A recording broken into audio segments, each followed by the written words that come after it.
last fall. Getting some sad news in breaking. Grateful Dead co-founder Bob Weir has died at the age of 78. We saw an official post put on social media moments ago from, I believe, his account. At Bob Weir, saying it is with profound sadness that we share the passing of Bobby Weir. We sent him off the way he sent so many of us on our way, with a farewell that isn't an ending but a blessing, a reward for a life worth living, it says. The entire statement, I have it in front of me. It's a bit longer. This is only a piece of it that you're seeing on screen here. It is with profound sadness that we share the passing of Bobby Weir. He transitioned peacefully, surrounded by loved ones after courageously beating cancer, as only Bobby could. Unfortunately, he succumbed to underlying lung issues. For over 60 years, Bobby took to the road, a guitarist, vocalist, storyteller, and founding member of the Grateful Dead. Bobby will forever be a guiding force whose unique artistry reshaped American music. His work did more than fill rooms with music. It was warm sunlight that filled the soul, building a community, a language, and a feeling of family that generations of fans carry with them. Every chord he played, every word he sang was an integral part of the stories he wove. There was an invitation to feel, to question, to wander, and to belong. Bobby's final months reflected the same spirit that defined his life. Diagnosed in July, he began treatment only weeks before returning to his hometown stage for a 3-night celebration of 60 years of music at Golden Gate Park. Those performances, emotional, soulful, and full of light, were not farewells, but gifts. Another act of resilience, an artist choosing even then to keep going by his own design. As we remember Bobby, it's hard not to feel the echo of the way he lived.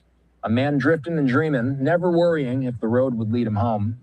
A child of countless trees, a child of boundless seas. There is no final curtain here, not really, only the sense of someone setting off again. He often spoke of a 300-year legacy, determined to ensure the songbook would endure long after him. May that dream live on through future generations of deadheads, and so we sent him off the way he sent so many of us on our way, with a farewell that isn't an ending, but a blessing, a reward for a life worth living. His loving family, Natasha, Monet, and Chloe, request privacy during this difficult time and offer their gratitude for the outpouring of love, support, and remembrance. May we honor him not only in sorrow, but in how bravely we continue with open hearts, steady steps, and the music leading us home. Hang it up and see what tomorrow brings. Bobby Weir, dead at the age of 78, being posted on his official accounts. Hey, honey. We'll be here in 30. No problemo.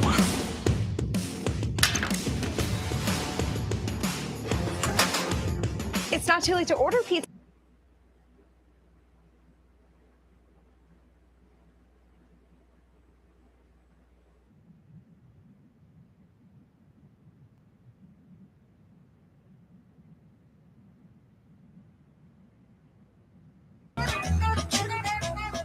Trucking, got my chips cashed in. Keep trucking, like the Doodah Man. Together, more or less in line. Just keep trucking on.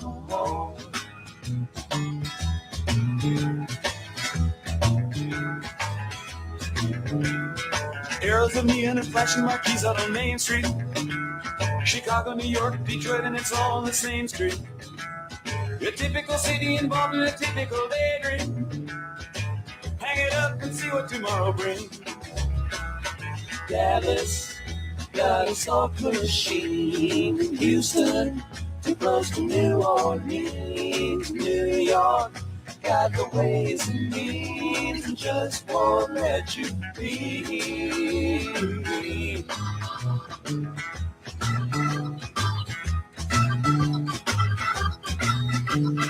Most of the cats that you meet on the street speak of true love.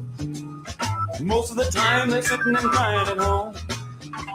One of these days they know they gotta get going. Out of out that door and down to the street all alone. Chugging like the doodah man once told me, you got to pay your hand sometimes because it's worth a dime if you don't lay 'em down.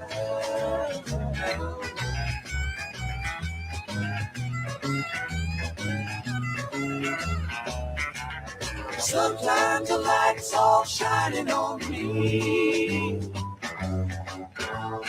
Other times I can barely see. Lately it occurs to me, what a long spaceship it's been.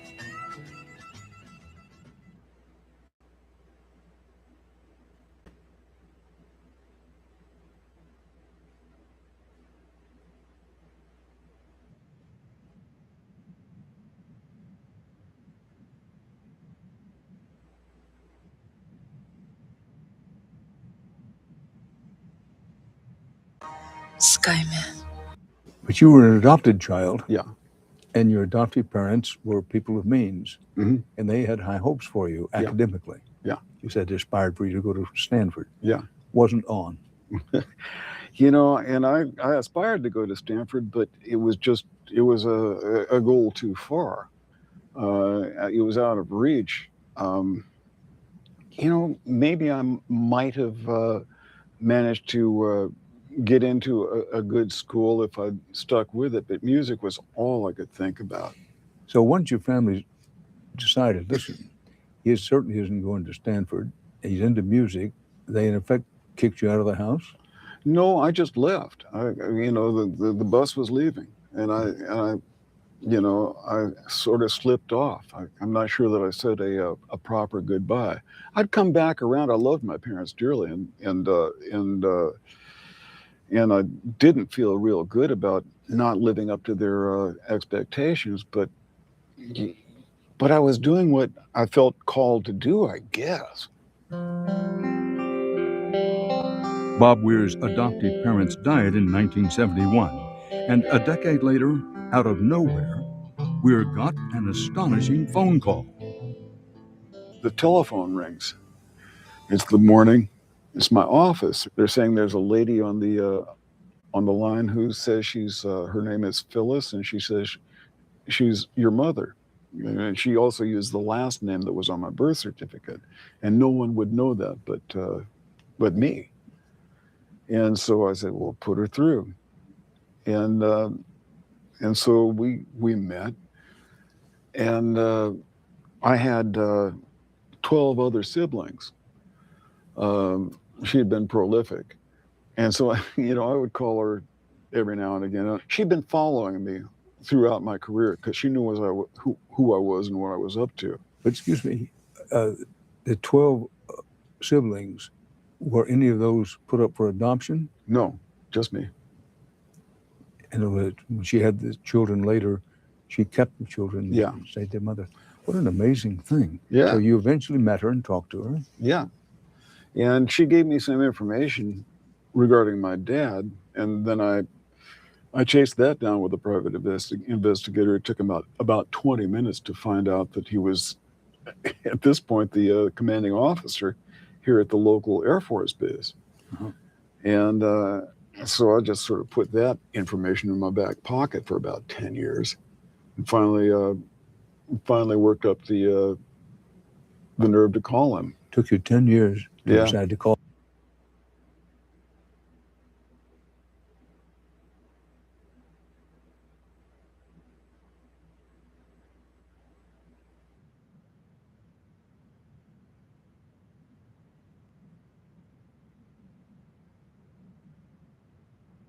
Main Street, Chicago, New York, Detroit, and it's all on the same street. Your typical city involved in a typical daydream. Hang it up and see what tomorrow brings. Dallas got a software machine. Houston, too close to New Orleans. New York got the ways and means and just won't let you be.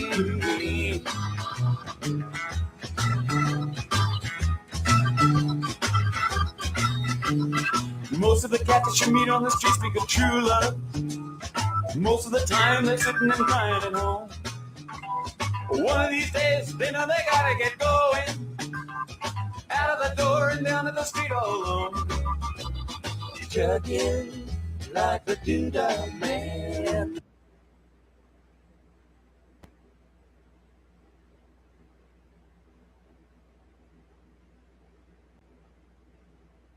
Yeah. We met the next day for lunch. Was he surprised or astounded? He was astounded. He had no idea I existed. My natural dad and my natural mom had a good old-fashioned fling back at the University of Arizona, but when she realized she was pregnant, she slipped off to San Francisco, where I was born, quietly. And when she came back to Arizona, she made no mention of me. The conversation went kind of like this. I make the phone call. He answers. I said, I figured I had about a 20-second window before it was thanks. I already have one, click. And I told him, well, hi, my name is Robert Weir. I live in Mill Valley, and I've been doing some research and turned up some information that might be of considerable interest to you. He says, okay, well, I'm on the line with on another line right now. Can you call me back in 10 minutes? And so that was a long 10 minutes, and I called him back with the same. Did you think that he would answer the call, or you think he wouldn't ever take a call again? I didn't know. Right. Called him again, same name is Robert Weir. I have to ask you a question or two regarding certain events that transpired in Tucson 50 years ago. And he gets real quiet. And I said, well, sir, did you know, and were you perhaps romantically involved with a young lady by the name of Phyllis at that time? And he said, well, yes. And I said, well, sir, I don't know how many kids you have, but there's a strong likelihood that you have one more than you know. Long pause. Meet Jan. She's enjoying a beautiful day outdoors with friends and family. She's also managing her type 2 diabetes by taking Jardiance. And he says, well, the only Robert Weir that I know of is this guy who sings and plays for the Grateful Dead. And I said, well, sir, that would be me.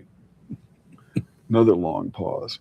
Then he told me, well, listen, it's not every day you get a call like this. Can I call you back in 20 minutes? And he did. And we arranged to meet the next day for lunch. And at lunch,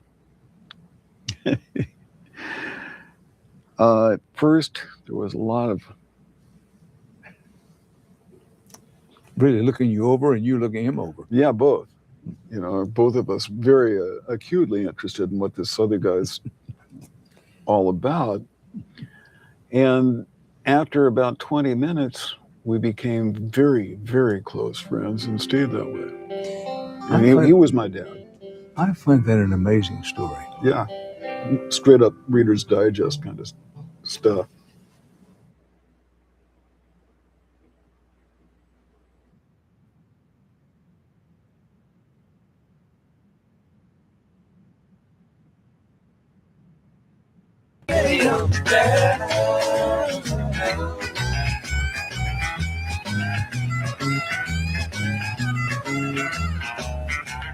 Sometimes the light's all shining on me.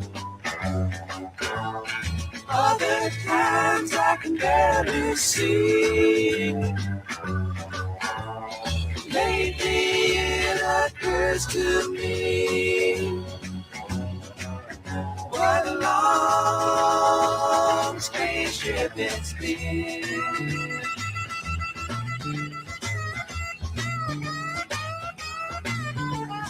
What in the world ever became of Sweet Jane? She lost her sparkle, you know she isn't the same. Living on Reds, vitamin C, and cocaine. All a friend can say is ain't it a shame? Look here, up the buffalo, been thinking. You got to mellow slow, it takes time. You pick a place to go and just keep trucking on.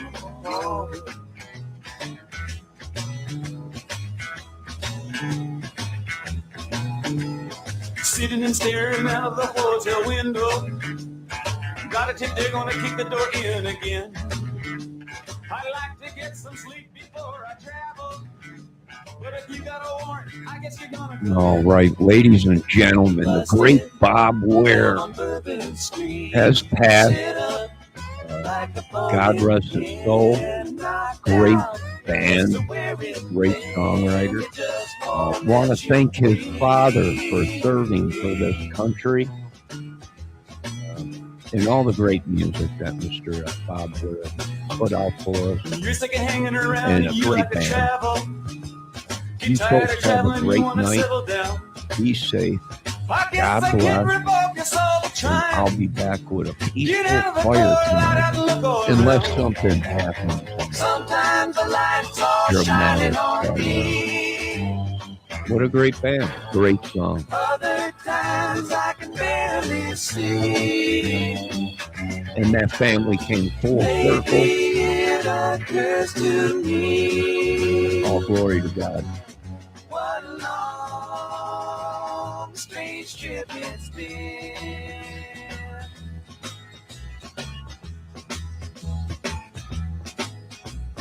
Trucking.